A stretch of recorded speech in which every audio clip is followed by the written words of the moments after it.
झंग में फेस्को की जानिब से एलानिया और गैर एलानिया लोड शेडिंग का दौरानिया तवील होने लगा। मुतआदिद फीडर्स पर सुबह के औकात में बिजली गायब रहना मामूल बन गया है। शहरी इलाकों में 6 घंटे तक की लोड शेडिंग की जाने लगी। लोड शेडिंग के बाद शहरी और ताजिर अजियत में मुब्तला हो गए हैं। आपको अपडेट कर रहे हैं लोड शेडिंग के हवाले से। फेस्को की जानिब से एलानिया और गैर एलानिया लोड शेडिंग का दौरानिया बढ़ गया है। मुतआदिद फीडर्स पर सुबह के औकात में बिजली गायब रहना मामूल बन गया है। शहरी इलाकों में 6 घंटे तक की लोड शेडिंग की जाने लगी है। लोड शेडिंग के बायस शहरी और ताजिर असियत में मुब्तला हो चुके हैं। इस हवाले से बात करेंगे वसीम अजीज से। वसीम, बताइएगा, लोड शेडिंग का दौरानिया बढ़ा दिया गया है?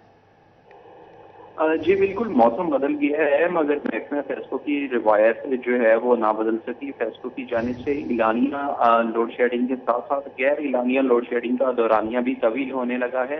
मुतअद्दिद फीडर्स पर जो है वो सुबह सवेरे से ही बिजली गायब रहना मामूल बन गई है, जिससे शहरी जो है वो खासे परेशानी का शिकार है।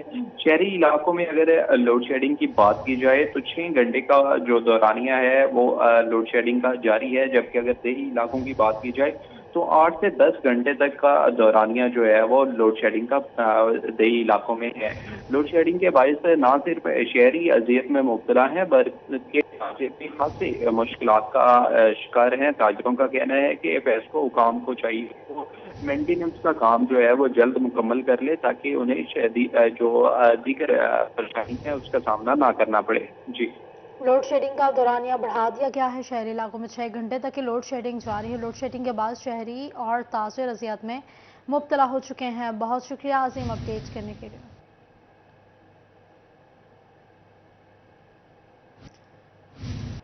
आवाम को रिलीफ देने के लिए निगरान वज़ीर आला मोहसिन रज़ा नकवी मुतहरिक हो गए। चीनी की कीमतों में मज़ीद 5 रुपये कमी कर दी गई है।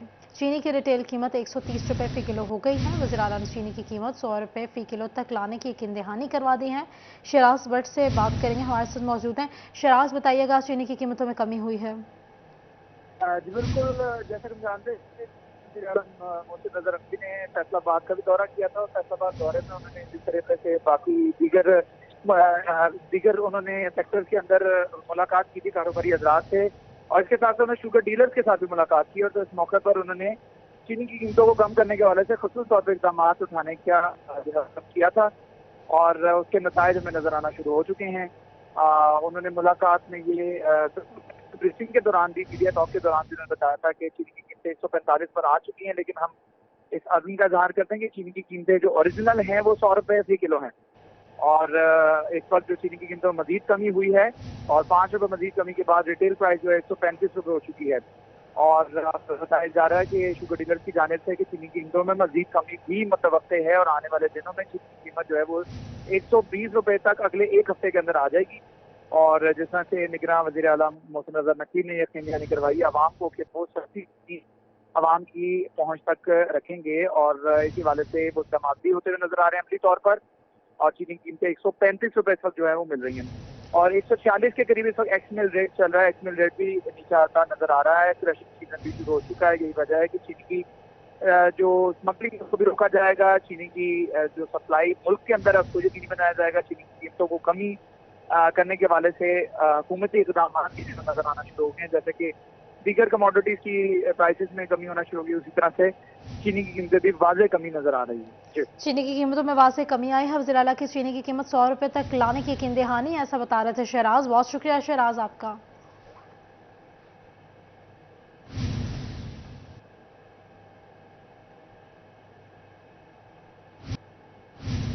जंग में भी महंगाई का जिन बेकाबू हो गया। सब्जी फरोशों ने खुद साख्ता दाम मुकर्रर कर दिए। सब्जी और फलों की मनमानी कीमतें वसूल की जाने लगी। आलू 120 रुपये, टमाटर 80 रुपये और प्याज 80 रुपये फ़ी किलो में फ़रोख्त होने लगे हैं। इस हवाले से बात करेंगे वसीम अजीज से। वसीम, अपडेट कीजिएगा।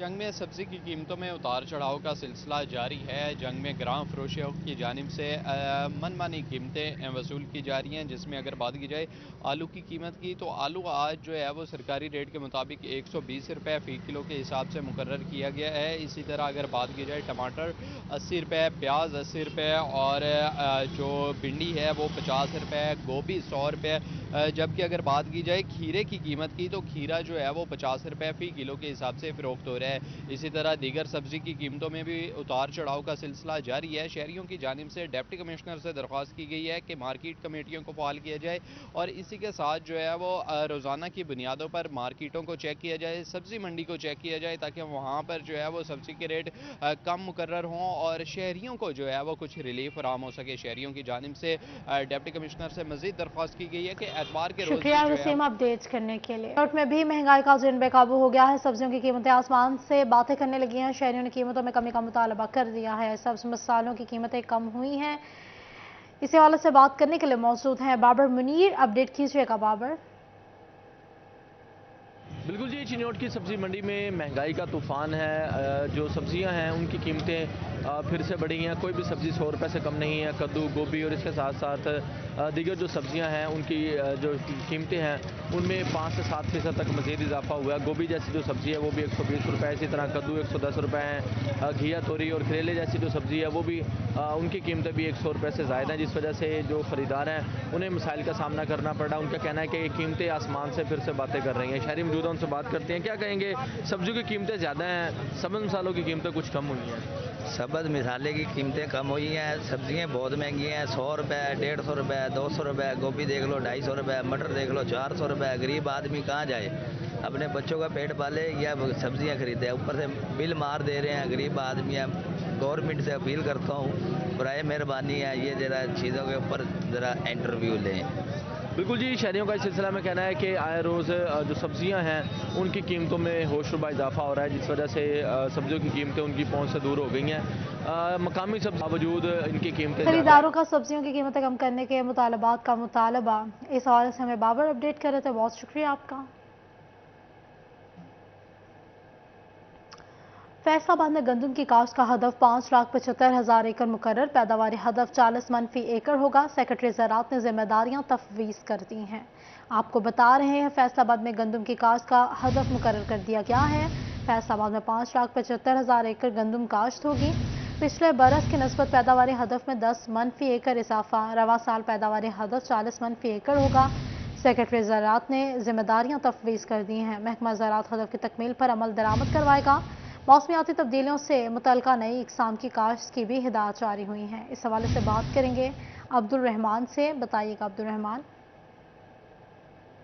तो बात करें यहाँ पर गंदम के हवाले से, तो इस मरतबा जो टारगेट है महकमा ज़राअत की जानब से सौंप दिया गया और उसके अलावा पैदावार भी बेहतर बनाने के हवाले से हदायत जारी की गई हैं। वाज़ेह रहे कि यहाँ पर सेक्रेटरी एग्रीकल्चर की जानब से ये हदायत थी कि पिछले बरस में 38 मन तक जो है वो फैसलाबाद डिवीज़न का टारगेट रहा है पैदावारी काश्त का, तो इस बार जो है वो पैदावारी हदफ है वो 40 मन फी एकड़ तक रहे, तो ताकि बेहतर पैदावार हो सके। और इसके अलावा रई साइंसदानों को ये भी जिम्मेदारियाँ दी गई हैं कि वो सर्टिफाइड बीज बेहतर तरीके से तैयार करें और ऐसे बीज तैयार किए जाएँ जो कि मौसमियाती तब्दीलियों से हम आहंग हों और इस दौरान जब मौसमियाती तब्दीलियाँ होती हैं तो वो बेहतर नताइज दे सके। क्योंकि ये भी देखने में आया था कि कुछ बीज उनको कुंगी लग जाती है जब मौसम बदलता है या सर्दी गर्मी पहले आ जाए, तो उस दौरान जो है वो बीज सुकड़ जाता है, जिस वजह से पैदावार कम रह जाती है। तो इस बारे में भी ये हिदायत की गई है कि ज़्यादा से ज़्यादा बीज काश्त किए जाएँ ताकि पैदावारी भी बेहतर बनाई जाए। और उसके अलावा फैसलाबाद के लिए हदफ भी तय कर दिया गया ताकि जो गंदम के असूल है मुमकिन बनाया जा सके। और इस सिलसिले में महकमा ज़राअत उस हदफ के असूल का पाबंद होगा ताकि कपास की तरह गंदम की पैदावार भी। बहुत शुक्रिया अब्दुल रहमान अपडेट करने के लिए।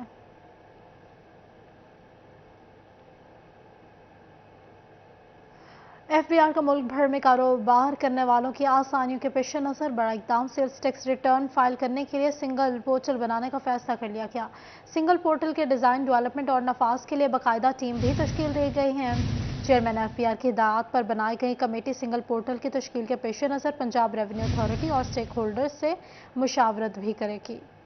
आपको बता रहे हैं एफबीआर का मुल्क भर में कारोबार करने वालों की आसानियों के पेश नज़र बड़ा इक़दाम सेल्स टैक्स रिटर्न फाइल करने के लिए सिंगल पोर्टल बनाने का फैसला कर लिया गया है। इस हवाले से बात करने के लिए मौजूद हैं कलीम अख्तर। बताइएगा इस हवाले से।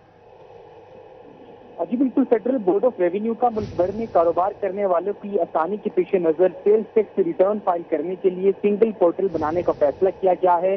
और इस हवाले से बाकायदा सिंगल पोर्टल के डिजाइन, डेवलपमेंट और नफाज के लिए टीम की तश्कील की गई है।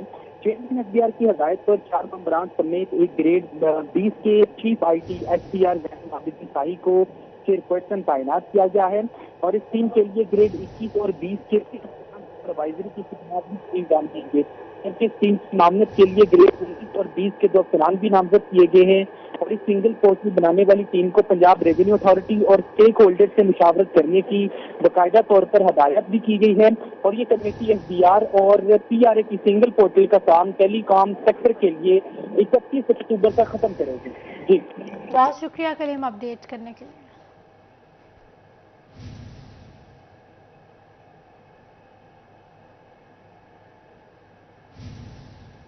फैसलाबाद में जाली सेल्स टैक्स इनवॉइसेस और बोगस रिफंड्स वालों के खिलाफ मुहिम जारी। एफबीआर का टैक्स गुजारों के खुसूसी स्क्रूटनी करने का हुक्म। पेट्रोलियम डीलर्स ने रजिस्टर्ड अफराद के रिकॉर्ड का खुसूसी ऑडिट होगा। बड़ी ट्रांजैक्शंस करने वाले नॉन फाइलर्स के रिकॉर्ड की छानबीन भी होगी। उमैर अजमत हमारे साथ हैं, अपडेट कीजिएगा उमैर। जी, फेडरल बोर्ड ऑफ रेवेन्यू ने जाली सेल्स टैक्स रिफंड से बचाव के लिए खुसूसी इक़दाम करने का फैसला किया है और इस हवाले से अफसरान को हिदायत जारी की गई हैं कि पेट्रोलियम डीलर या पेट्रोल के कारोबार से वाबस्ता जो अफराद हैं उनकी टैक्स अदायगी का और उनके रिफंड्स का और एडजस्टमेंट केसेस का खुसूसी तौर पर ऑडिट किया जाए और इस बात को यकीनी बनाया जाए कि आया कि इन अफराद की जानिब से जो रिफ़ंड क्लेम किए गए हैं या फिर जो एडजस्टमेंट की गई है वो हक़ाइक़ पर मबनी है और मेरिट पर है। इसी तरह सेल्स टैक्स नेट में जो नए रजिस्टर्ड होने वाले अफराद हैं जब वो अपनी रिटर्न फाइल करें तो उनकी सेल्स टैक्स रिटर्न का भी खुसूसी तौर पर ऑडिट किया जाए और उसमें शफाफियत को यकीनी बनाया जाए ताकि जो बोगस सेल्स टैक्स रिफंड्स की मद में कौमी ख़जाने को पहुँचने वाला नुकसान है उससे बचा जा सके। इसी तरह वो टैक्स गुजार जो कि टैक्स नेट में रजिस्टर्ड हैं और बड़ी बड़ी बैंक ट्रांजैक्शंस करते हैं तो उनका भी रिकॉर्ड चेक किया जाए कि जो बैंक ट्रांजैक्शंस की जा रही हैं उनके इवज़ क्या ख़रीदारी की गई है या किस लिए वो बैंक ट्रांजैक्शंस की जा रही हैं और फिर उसके अगेंस्ट अगर टैक्स रिफंड्स क्लेम किए जा रहे हैं या एडजस्टमेंट क्लेम की जा रही है उसको भी चेक किया जाए। उसके साथ साथ वो लोग जो कि टैक्स नेट में गैर रजिस्टर्ड हैं और बैंकिंग ट्रांजैक्शंस करते हैं तो उनके भी जो आमदन और अखराजात या उनकी बैंकिंग ट्रांजैक्शंस हैं उनकी मुकम्मल तौर पर छानबीन की जाए कि वो बैंकिंग ट्रांजैक्शन जो हैं वो किन मकासद के लिए कर रहे हैं और अगर वो टैक्स नेट में गैर रजिस्टर्ड हैं तो फिर उनके पास वो आमदन जो है उसके ज़राए क्या हैं और कहाँ से आमदन आ रही है और कहाँ से खर्च की जा रही है। एफबीआर हुक्काम के मुताबिक इन तमाम इक़दाम का मकसद ये है कि इस बात को यकीनी बनाया जाए कि कहीं जाली सेल्स टैक्स रिफंड्स के ज़रिए कौमी ख़जाने को नुकसान तो नहीं पहुँचाया जा रहा। एफबीआर हुक्काम के मुताबिक कोई भी शख्स जो जाली सेल्स टैक्स रिफंड्स या बोगस रिफंड्स क्लेम करने में मुलव्विस हुआ तो उसकी सेल्स टैक्स रजिस्ट्रेशन फौरी तौर पर मुअत्तल कर दी जाएगी, जबकि इस तरह के केसेस में मुलव्विस अफराद के खिलाफ मुकदमात का इंदराज और गिरफ्तारियां भी अमल में लाई जाएंगी। जी शुक्रिया उमैर अपडेट करने के लिए। उमैर बता रहे थे टैक्स के हवाले से बड़ी ट्रांजैक्शंस करने वाले नॉन फाइलर्स के रिकॉर्ड की छानबीन होगी। जाली सेल्स एंड टैक्सेस इनवॉइसेस वाली कंपनीज के रजिस्ट्रेशन मनसूख की जाएगी। टैक्स फ्रॉड करने और सहूलतकारों के खिलाफ मुकदमात भी दर्ज होंगे। जाली सेल्स टैक्स इनवॉइसेस और बोगस रिफंड्स वालों के खिलाफ मुहिम एफबीआर का टैक्स गुजारों की खुसूसी स्क्रूटनी करने का हुक्म। पेट्रोलियम मसनूआत नए रजिस्टर्ड अफराद के रिकॉर्ड का खुसूसी ऑडिट होगा।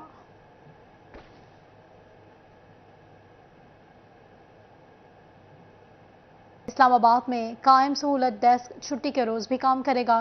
एतराज़ात वसूली सेंटर इतवार को मामूल के मुताबिक काम करेंगे। एतराज़ात जमा करवाने की आखिरी तारीख 27 अक्टूबर है। इलेक्शन कमीशन के हवाले से अहम खबर है, इस्लामाबाद में कायम सहूलत डेस्क छुट्टी के रोज भी काम करेगा। एतराज़ात वसूली सेंटर इतवार को मामूल के मुताबिक काम करेंगे। एतराज़ात जमा करवाने की आखिरी तारीख 27 अक्टूबर है। नक्शाजात भी कानून के मुताबिक कीमतन हासिल किए जा सकते हैं। तारीख के बाद कोई एतराज़ वसूल नहीं होगा, ऐसा कहा गया है इलेक्शन कमीशन का। 27 तारीख के बाद कोई भी एतराज़ वसूल नहीं किया जाएगा, ऐसा कहा गया है इलेक्शन कमीशन की जानिब से। एतराज़ात जमा करवाने की आखिरी तारीख 27 अक्टूबर ही है। आपको अपडेट कर रहे हैं इलेक्शन के हवाले से। इस्लामाबाद में कायम सहूलत डेस्क छुट्टी के रोज भी काम करेगा।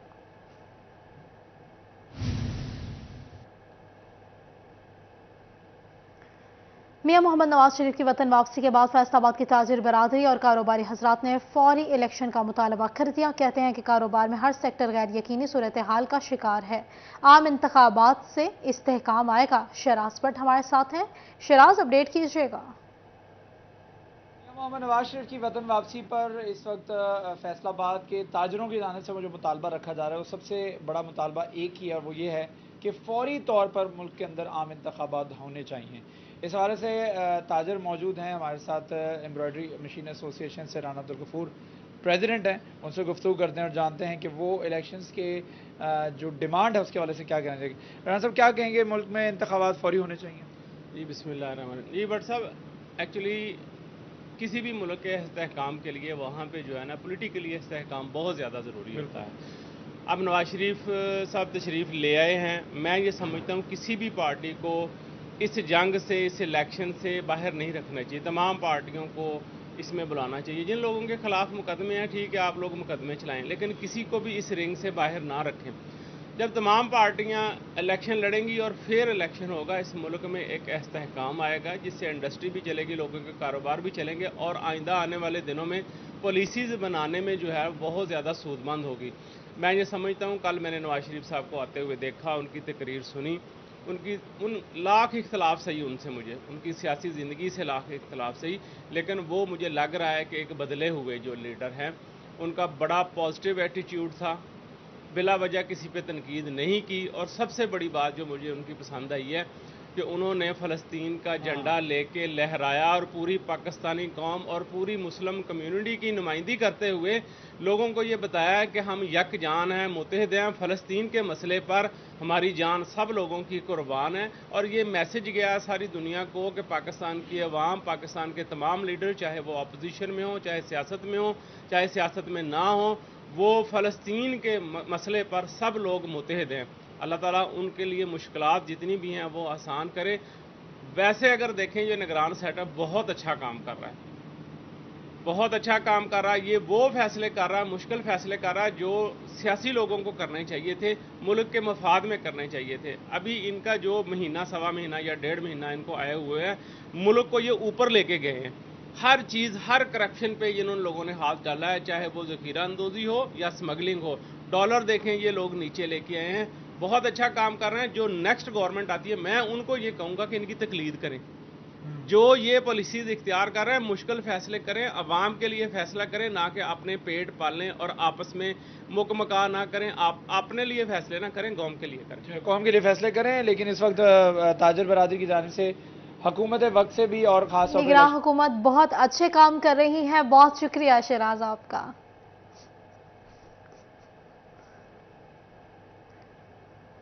जंग में म्यूनसिपल कमेटी अनोखा कारनामा। म्यूनसिपल कमेटी अमले के काम चोरी का सिलसिला जारी है। बखर रोड पर सफाई के बाद कचरा रोड पर ही फेंक दिया जाता है। जंग में म्यूनसिपल कमेटी अमले का अनोखा कारनामा। म्यूनसिपल कमेटी अमले के काम चोरी का सिलसिला जारी। भक्कर रोड पर सफाई के बाद कचरा रोड पर ही फेंक दिया जाता है। कचरे से ट्रैफिक की रवानी मुतासिर है, माहौल आलूदा होने लगा है। फैसलाबाद समेत पंजाब पुलिस के एहलकारों को इनामात देने का फैसला। आईजी पंजाब के हुक्म पर एआईजी डिसिप्लिन ने एहलकारों की तफसीलात तलब कर ली हैं। एआईजी ने पुलिस अफसरान को मुरासला भिजवा दिया है। पंजाब भर के पुलिस एहलकारों को इनामात देने का फैसला। एआईजी डिसिप्लिन ने एहलकारों की तफसीलात तलब कर ली हैं। माह में 2 एहलकारों के नाम इरसाल किए जाएंगे। बहादुर एहलकारों को आईजी पंजाब इनामात देंगे। एहलकारों के नाम कल तक आईजी दफ्तर को भिजवा दिए गए हैं। आईजी की जानिब से पुलिस अफसरान को मुरासला भी भिजवा दिया गया है। अपडेट कर रहे हैं आपको, इस हवाले से बात करेंगे। तैयब मकबूल से, तैयब अपडेट कीजिएगा।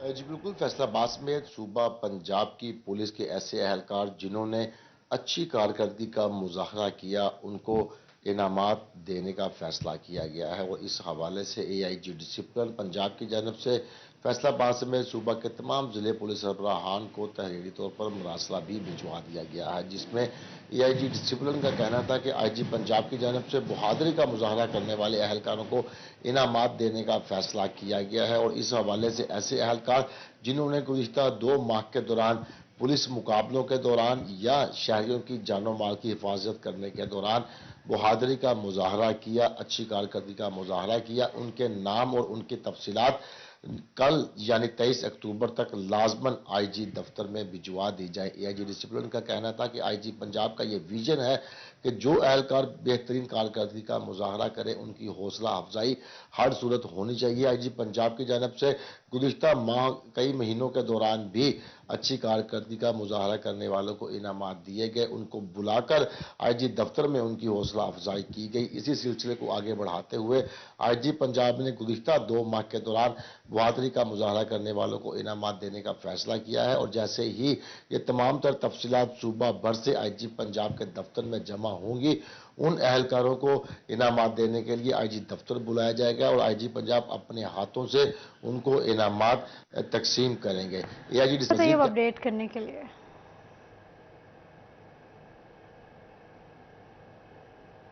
मौसम सरमा की आमद, खुश्क मेवा की मांग में इजाफा हो गया। इस हवाले से बात करेंगे मरियम रजा से। मरियम, अपडेट कीजिएगा। जी बिल्कुल, मौसम सरमा की आमद है तो फैसलाबादियों ने जहां गर्म कपड़ों का इस्तेमाल जो है उनका आगाज़ कर दिया, तो उसके साथ साथ खुश्क मेवाजात जो है वो भी मौसम सरमा की सौगात है और इनकी ख़रीदारी जो है वो भी जारी है। फैसलाबादी क्या समझते हैं, उनको कितना खाना चाहिए, कितने ज़्यादा ज़रूरी है, हमारे साथ मौजूद भी हैं। मुझे बताइएगा कि खुश्क मेवाजात की ख़रीदारी के लिए आए हैं, मौसम सरमा का आगाज़ हो चुका है, क्या कहेंगे सवाल है? जी बिल्कुल, मौसम सरमा का आगाज़ हो चुका है। मौसम सरमा जो है उसमें जो एक सौगात है उसकी, ये ड्राई फ्रूट्स होते हैं, तो ड्राई फ्रूट्स जो है वो मौसम सरमा में खाने चाहिए। इनमें बहुत ज़्यादा प्रोटीन्स होती हैं। मौसम सरमा के लिहाज से ये बेहतरीन चीज़ है ड्राई फ्रूट्स। लेकिन यह है कि इनके रेट्स जो हैं वो ज़्यादा अप हो गए हैं, ज़्यादा ऊपर चले गए हैं। लेकिन फिर भी जहाँ तक इस्तेदाद है, लोगों की सकत है, ख़रीद के उनको ड्राई फ्रूट्स खाने चाहिए क्योंकि ये सेहत के लिए बहुत अच्छे हैं। सेहत के लिए बहुत अच्छे हैं, लेकिन इस बात का भी दुख है कि उनकी कीमतों के अंदर इजाफा हो रहा है। बहुत शुक्रिया मरियम अपडेट करने के लिए।